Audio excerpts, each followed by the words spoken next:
শুনেন, একটা মেয়েকে, আপনি যে মেয়েটাকে বিয়ে করে আসছেন, এই মেয়েটা কি বাতাসে বড় হয়ে গেছে?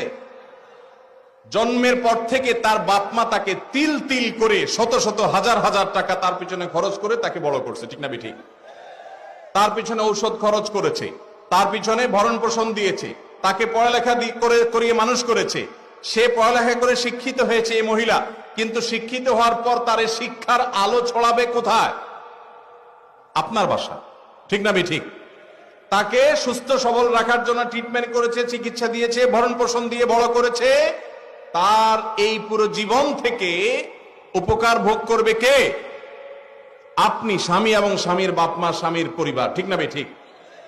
তাহলে উচিত তো হলো জামাই বাবাজি, শ্বশুর শাশুড়ির কাছে যাওয়া, বেআইন সাহেব অর্থাৎ ছেলের বাপ মা মেয়ের বাপ মার কাছে যায় পায়ের কাছে দুজানো হয়ে বসে বলা, বেআইন সাহেব আপনার মেয়েকে জন্ম থেকে বিয়ে দেওয়া পর্যন্ত যত লাখ টাকা খরচ করছেন, যত কষ্ট করছেন আপনি, গাছ রোপণ করলেন আপনি, বড় করলেন আপনি, গোড়ায় পানি দিলেন আপনি, আর ফলটা পুরাটাই সারা জীবন ভোগ করব আমরা। আমাদের তো কৃতজ্ঞতা থাকা উচিত।